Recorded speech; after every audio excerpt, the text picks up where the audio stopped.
Assalamualaikum warahmatullahi wabarakatuh dan salam Malaysia Madani. Masuk hutan mencari cendana, tersepak akar batang menduri. Izinkan saya mulakan cerita, Daniel Amani nama diberi. Saya merupakan pelajar tingkatan 1 dari Sekolah Menengah Kebangsaan Bukit Jambul. Di dalam video ini saya akan berkongsi tentang ulasan sebuah novel yang telah saya baca yang bertajuk Pelari Muda, hasil pena Ghazali Azia dan terbitan oleh DBP Publication pada tahun 2016. Novel ini mengisahkan tentang seorang atlet olahraga yang bernama Kamarul yang memenangi pingat di kejohanan Sukan MSSM dan Sukan SEA Brunei. Selepas nama dan imejnya menjadi popular, Kamarul menjadi seorang yang sombong.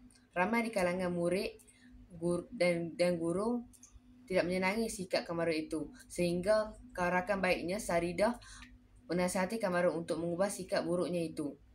Dalam masa yang sama, rakan atlet Kamarul iaitu Suresh Menon berusaha untuk melepasi rekod masa terbaik Kamarul. Semasa pemilihan ke Sukan SEA Bangkok, Suresh telah berjaya mengalahkan Kamarul. Kamarul berasa tertekan dan juga rungsing. Ketika Kamarul ingin menyeberangi jalan, sebuah kereta datang dari arah bertentangan dan melanggar Kamarul.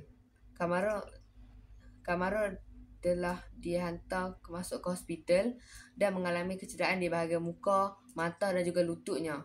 Semasa di hospital, Kamarul telah menerima kunjungan dari Cikgu Zainal, Encik Kadir, Saridah dan juga rakan-rakannya yang lain. Ini telah membuat ego Kamarul menurun dan memohon kemaafan dari mereka semua atas sikap keangkuhannya itu. Selepas dibenarkan keluar dari hospital, Kamarul mula membuat persiapan untuk menghadapi pertandingan bermakna baginya, iaitu kejohanan Sukan SEA ke-14 di Bangkok, Thailand. Setibanya di Bangkok, Kamarul berjumpa dengan Diwega, iaitu seorang atlet lari pecut dari Filipina. Pertemuan tersebut telah menaikkan semangat Kamarul yang pudar sebelum ini. Kamarul, Diwega, Suresh Menon dan juga beberapa atlet dari negara lain bertanding dalam acara 100 meter dan 400 meter di Stadium Nasional Bangkok. Kamarul telah berjaya memenangi pingat emas dalam kedua acara tersebut. Kamarul pulang ke Malaysia dengan rasa gembira. Secara konklusinya, novel Pelari Muda ini mempunyai banyak pengajaran, iktibar dan juga manfaat dalam golongan masyarakat. Novel ini juga mempunyai gaya penulisan yang amat menarik dan juga mudah difahami serta penggunaan bahasa yang telah memudahkan pelajar untuk memahaminya kerana isi karya ini sangat dekat dengan jiwa anak-anak remaja. Sekian, terima kasih dan Assalamualaikum.